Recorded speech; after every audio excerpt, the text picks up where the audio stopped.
0. Tudo bem. Vamos ver se vai.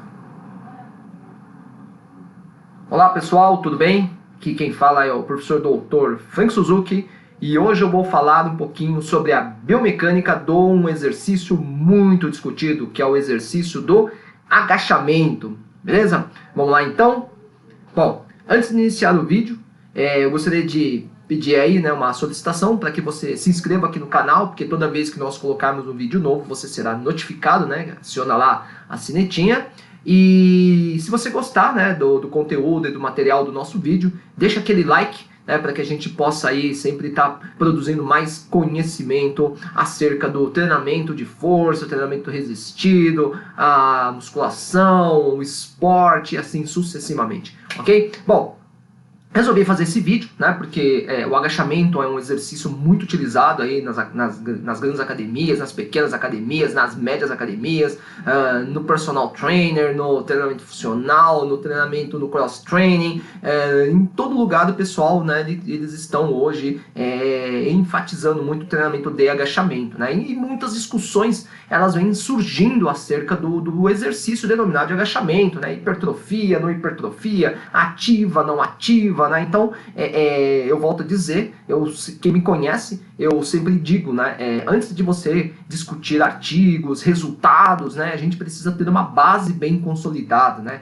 A base, né, a anatomia, cinesiologia, biomecânica, fisiologia, essas disciplinas de base, elas precisam estar muito bem compreendidas e estudadas para a gente poder discutir as relações de resultados de estudo, porque senão a gente vai pegar alguns estudos aí, recorta, né, o gráficozinho num momento lá crítico e você pode tirar aí algumas conclusões não muito, digamos aí, fiéis, né, do tipo, eu vou falar o que eu quero que todo mundo fale, eu vou acreditar numa verdade que muitas vezes o resultado não é aquilo que apresenta, né, então a gente tem que tomar esse cuidado, mas a gente só consegue ter esse cuidado se a gente tiver esses conceitos muito bem estabelecidos. Então nesse vídeo eu venho falar sobre a análise biomecânica do agachamento, né, então vou pegar os conceitos da anatomia, da cinésio, da biomecânica e vou analisar o exercício de agachamento sobre um olhar da biomecânica, pode ser? Vamos lá então? Então, vou dar um tempinho aqui para você se inscrever no canal, beleza? E voltando a dizer aí, né, deixa aquele like lá se você gostar desse conteúdo, perfeito? Vamos lá então? Podemos? Então, vamos lá, biomecânica do agachamento. Então, primeiramente, antes de a gente falar de agachamento, eu vou falar um pouquinho de biomecânica, né? A teoria das alavancas, né? Então, toda alavanca, né, que eu tenho aqui em vermelho, né, é a nossa haste rígida, né? Então, toda alavanca tem que ter uma haste rígida. Para que eu preciso de uma haste rígida, de uma alavanca? A alavanca, ela serve para vencer uma resistência, né? Então, vamos pensar assim, você quer rolar uma pedra, você não consegue rolar empurrando, então você usa uma alavanca para que você possa deslocar aquela pedra. Então a pedra é aquela resistência, né? Então você vai colocar um ponto de apoio e você vai produzir uma força sobre essa alavanca. Então sempre em uma haste rígida, uma alavanca, eu vou ter 3 pontos que são determinantes para a gente entender o conceito de vencer resistência, que é o ponto de apoio, que é para vencer uma resistência a partir de uma produção de uma determinada força. Bom, muito bem, dentro das alavancas biomecânicas, a haste rígida geralmente são os ossos, né? Os ossos longos. Pode ser ossos curtos? Pode. Né? Então, por exemplo, se você pegar lá o tarso, metatarso e as falanges, eles podem formar uma alavanca. Não tem problema nenhum, mas geralmente são formadas pelos ossos longos, né? Pelo rádio, pela ulna, né? Pelo fêmur, pela tíbia, pela fíbula, os ossos longos, beleza? Então, geralmente, né, sempre uma alavanca, ela tem que estar presa num ponto. E esse ponto a gente chama de ponto de apoio. Né? Na biomecânica nós chamamos de fulcro, é a articulação, é onde acontece o giro, o giro em torno de um eixo imaginário. Por isso que o seu professor de cinesiologia, ele batia naquela tecla, né? Eixo lateral no plano sagital, eixo antero-posterior no plano frontal, né? Eixo superinferior no plano transversal, justamente para que você entenda aonde que vai acontecer o tal do torque. Então, o torque, ele só tem 2 caminhos a seguir. Ou ele segue para um lado, ou ele segue para o lado oposto. E esse torque, se for gerado a partir de uma força, nós vamos chamar de torque potente. Se for gerado a partir da resistência, da ação da gravidade, nós vamos chamar de torque resistente. É uma força que compete com uma outra força, né? E aí você tem aí o cálculo de torque, né? Que não é aula de hoje, mas eu preciso entender isso, né? Então, sempre numa alavanca eu vou ter esses 3 pontos. Então, por exemplo, se eu pegar essa alavanca que vocês estão vendo aqui no slide, vocês vão perceber que apoio e resistência, eles estão nas extremidades. E entre elas eu tenho a força, então eu vou ter uma alavanca de terceira classe, uma alavanca biomecânica chamada de interpotente, ok? Vocês vão entender por que eu estou falando isso em relação ao agachamento, beleza? Então eu vou mudar de slide aqui, ó, e aí você vai perceber, né, que o que aconteceu, né? Houve uma pequena inclinação dessa alavanca para cima, ou seja, né, então a força ela puxou essa alavanca para cima, que é representado por essa setinha aqui, né? Então, por que eu estou colocando aqui? Porque os vetores de força elas podem ser colocados de acordo com o sentido onde é aplicada a força e é o sentido onde vai essa alavanca. Tudo bem? Só que a gente tem que entender, né, que no corpo humano, eu já disse aqui, né, que geralmente a haste rígida é o nosso osso, né? Por isso que o osso ele é rígido e porém flexível, ok? Então, dentro disso, o apoio geralmente eles se encontram nas minhas articulações, né? A resistência, geralmente, se você não tiver nenhum sobrepeso, nenhuma anilha, nenhum dumbbell, nenhuma barra, nenhuma caneleira, ela geralmente é composta pelo peso do nosso segmento, peso de braço, peso de perna, peso de coxa, peso de tronco, beleza? Então, geralmente, aonde que vai estar esse ponto de resistência? Onde eu tenho a maior concentração de massa. E a força, né, dentro da alavanca biomecânica, ela é representada pela inserção do músculo estriado esquelético, né, do bíceps braquial, do quadríceps femoral, do isquio tibial, né, do deltoide. Né? Então, geralmente, né, o músculo ele não tem a capacidade de empurrar, ele só tem a capacidade de puxar. Né? Então, quando você faz uma contração em um movimento articular, né? Então, ou seja, uma flexão ou uma extensão, né? Ou eu deixo a ação da gravidade agir e eu vou, né, soltando aos poucos em ação excêntrica, ou eu vou ter uma contração para que os ossos eles se aproximem, provocando flexão ou extensão e assim sucessivamente. Perfeito? Então, você vai perceber, né, que aqui o que aconteceu, né? A resistência, né? Como a resistência não está presa em nada, eu coloquei aqui uma alavanca. Então, se você puxar aqui no sentido, né, dessa seta preta, a haste rígida ela tende a subir, eu vou gerar um torque potente. Então, se a resistência estava aqui, né, de acordo com o slide anterior, o que acontece? Se você inclina, ele tende a escorregar, né, porque ele não está preso em absolutamente nada. Então, se ele escorrega para baixo, ele vai continuar até cair. Então, ele vai vir aqui nesse sentido, ele vai cair. Ok? Então, essa resistência, para que isso não aconteça, ele teria que estar preso aqui na ponta, para que ele não siga este determinado caminho. Perfeito? Então, ó, esse é o movimento, né? Então, ele inclinou. Mais uma vez, né, ele inclinou, o que vai acontecer? Essa resistência vai cair. Para que essa resistência não caia, o que eu tenho que fazer? Eu tenho que prender essa resistência aqui.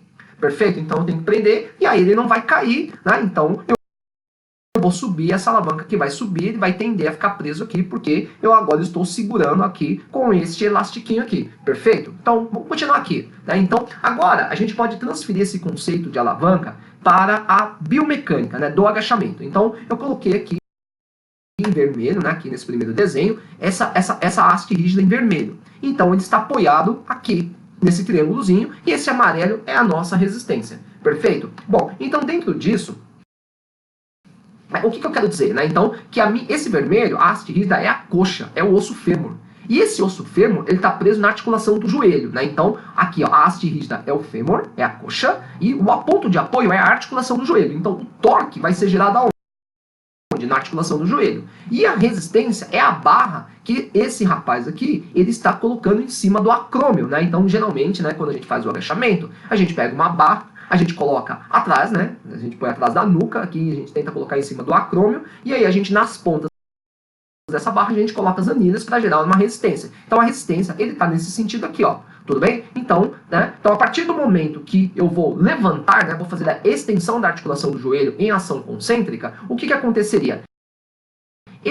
Essa resistência, ela tenderia a seguir no sentido vetorial aqui, dessa seta preta. Então, essa resistência, ela tenderia a vir para o chão. Só que para que isso não aconteça, eu tenho que prender isso aqui, né, atrás. Tudo bem? Então, por isso que eu coloquei aqui, ó, para que ele não vá, eu tenho que puxar aqui e manter essa estabilidade aqui, né? Por quê? Porque essa alavanca ela vai vir nesse sentido e ela vai vir para esse sentido. Então, eu estou fazendo uma formação de uma alavanca biomecânica. Né? Então, o que eu estou querendo dizer com isso daqui? Né? Então, vamos lá. Então, o que eu estou querendo dizer? Então, eu coloquei um videozinho aqui para vocês, né, para que representa muito bem o que eu estou querendo dizer. Então, tá vendo?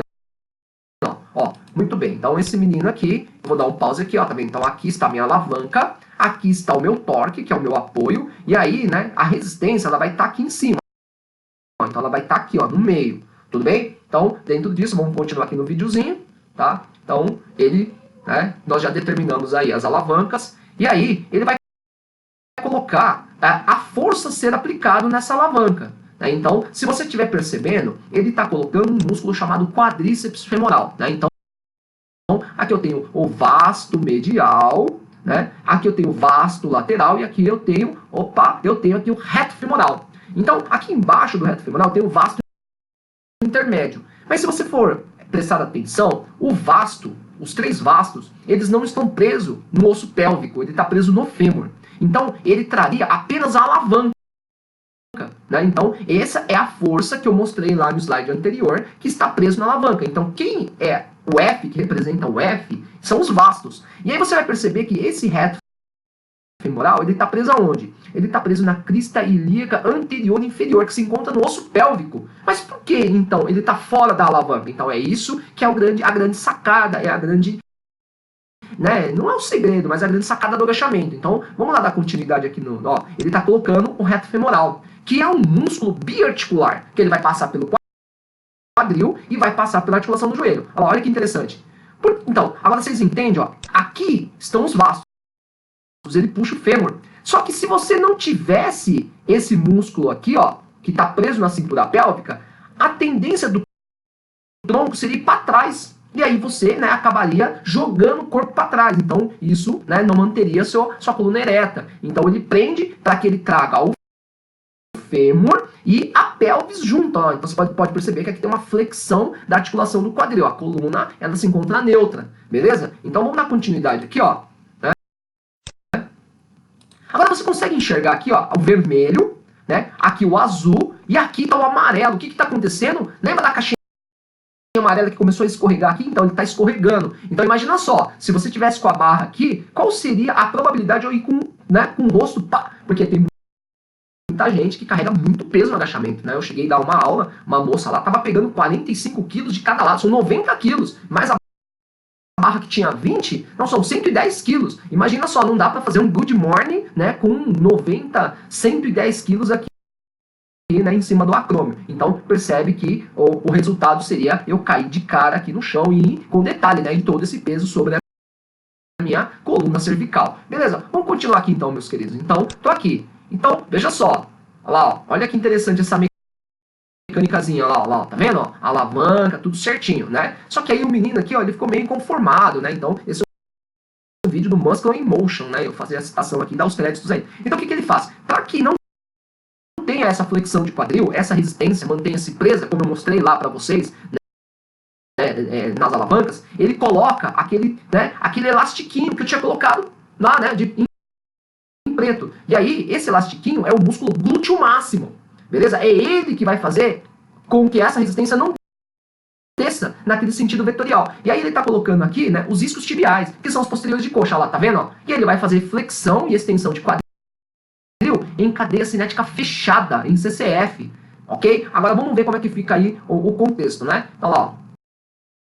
Bem, então, ó, para que a coluna não faça flexão de tronco, mantenha a coluna, né, como uma alavanca, uma haste rígida, ele vai colocar os eletores de espinha, o hilo costal, o longuíssimo e espinal. E aí eu vou conseguir manter o tronco ereto, né? E aí ele vai encaixar os músculos da região abdominal, então, o oblíquo externo, o oblíquo interno e o transverso do abdômen e o reto do abdômen, para manter uma estabilidade de tronco. Agora sim, né? Ele tá lá, ó, bem, ó, tá vendo? Ó? Ele puxa, o glúteo máximo acaba puxando, né, o tronco para trás. Só que se você não tiver nada aqui na articulação do joelho em relação ao tornozelo, que é a perna, né, a tendência é você jogar, né, a articulação do joelho para frente nesse sentido vetorial. E aí ele coloca o quê? O tríceps sural. Olha lá, ó.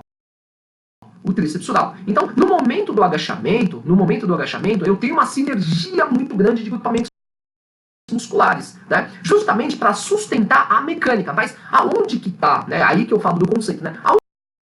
Onde que está a grande alavanca? A grande alavanca é o fêmur. Né? O fêmur é que quer vencer aquela resistência amarela. Né? Só que para aquela resistência amarela se manter na ponta da alavanca, tem que ter um grupamento muscular para segurar. Né? Então é um movimento multiarticular. Então eu vou envolver tanto o tornozelo, vou envolver a coluna, vou envolver a articulação do joelho e vou envolver a articulação do tornozelo. Né? Isso é um exercício de grande complexidade. Então, eu preciso de uma sinergia de várias cadeias musculares, né? Então, para manter o tronco ereto, para manter, né, a pelvis, né, no lugar para que ela não escorregue para frente a resistência. Então, eu tenho que ter essas musculaturas atuando em sinergia, ok? Então, eu tenho a participação do quadríceps, sim, ele é o F principal da alavanca. Mas o glúteo é que mantém a pelvis no lugar para que a resistência não vá para frente. E o tríceps sural é para que o joelho não vá para frente. E os eretores de espinha é para que o tronco não faça flexão e você tenha um cisalhamento lá nas lombares, por exemplo. Então, você tem uma sinergia muito grande, né? Então, aí você, olhando esses conceitos básicos, né, você fala, tem muita gente que critica, o cara vai lá com um martelinho, mas se você não entender isso, não tem como você olhar o artigo e ler e falar, agora, o detalhe é o seguinte, o que eu quero de vocês? Esses músculos estão atuando? Vocês estão vendo que sim. Não tem como o glúteo não ter atividade, ou o eretor de espinha não ter atividade. Eles estão participando, por isso que existe uma sinergia. Agora, o quanto eles participam, né, o quanto eles hipertrofiam, aí já é uma outra situação. Aí você tem que ir para os estudos. Aí você tem que levantar lá os papers, né, você tem que ver, analisar. Saiu recentemente agora um estudo que fala sobre hipertrofia de glúteo em relação ao agachamento em indivíduos não treinados, né? Então, tem estudos aí que mostram o quanto, né, de cada variação angular de quadril e joelho, o glúteo participa, o quadríceps participa, o bíceps femoral participa. Aí você vai para os estudos, você leia, né, na íntegra os estudos e você entenda o que é que o estudo está te passando. Aí você vai tirar as suas conclusões. Perfeito? Mas sem isso, gente, sem isso não tem como a gente ir direto pro paper. Agora você fala, então, a minha pergunta é, o glúteo participa do agachamento? Participa. O tríceps sural participa? Participa. O quadríceps é a força principal, gente. O reto femoral, sim, senão a pelvis iria lá para trás. Eu mostrei isso para vocês. Sem eretor de espinha também não tem como. Então, todos eles participam. Perfeito? Agora, o quanto eles contribuem, aí vem o que eu te falei, tudo bem? Eu espero que você tenha entendido aqui, né, a mecânica do negócio, tá? Como pegar anato, cinésio, biomecânica e entender, né, todos os movimentos. Aí você vai para os artigos, aí você vai para os papers, aí você vai para a discussão, aí você discute com quem você quiser. Por quê? Porque você tem teoria. Você não está partindo do senso comum, eu fiz, eu acho, eu percebo, né? Tudo bem? Bom, dentro disso, espero que vocês tenham gostado, né, dessa análise biomecânica, dessa aula. E aí eu vou deixar aqui, né, para você que conseguiu chegar até aqui no vídeo, eu tenho aí algumas propostas e convites para vocês, né? Então, se você quer ver presencialmente o professor Suzuki dando esse curso na prática, lá na sala de musculação, com os alunos, você fazendo, então segue aqui minha agenda de cursos, né? Então, em agosto, no dia 18 de agosto, eu estarei falando sobre biomecânica do treinamento funcional na Academia Henry Sports Center, né? Ali na zona leste de São Paulo, na rua Jarauara. E nesse curso, é um curso de capacitação, qualquer um pode fazer, não precisa ser formado, pode ser estudante, pode ser interessado no treinamento de força, tem certificado, todos os nossos cursos têm certificado, vale como atividade complementar, tá? Aumenta aí seu currículo, tudo bem? E eu vou estar junto com o professor doutor Alexandre Evangelista, né? Nós estaremos ministrando esse curso em parceria, tá? Vamos lá, então ele vai dar uma parte sobre a fisiologia do treinamento, vai fazer uma parte prática e eu vou fazer uma abordagem biomecânica, tudo bem? É agora 2019, tá? Em agosto, né, no dia 25 de agosto de 2019, estarei lá na Academia DK na Moca com um grande amigo meu, né, o professor, eu chamo ele de Marcão, é um cara mega estudioso, ele está fazendo doutorado, ele estuda agachamento, né, no doutoramento dele, é um excelente profissional, um excelente personal trainer, e nós vamos estar falando sobre biomecânica e periodização, né, por que periodização? Porque quando eu fiz uma imersão aí com alguns profissionais da área, eu percebi que a maioria deles tem problema em periodizar, né? Ô professor, mas meu aluno só vem 2 vezes na academia, ele só vem de sábado e domingo. Então o que eu faço? Não, só vem de terça e sexta. Como que eu periodizo? Então nós vamos dar um curso, ensinar a você como que a gente periodiza meu aluno da academia, que pode vir só 2 ou 3, ou pode vir todos os dias, ok? Bom, em setembro, né?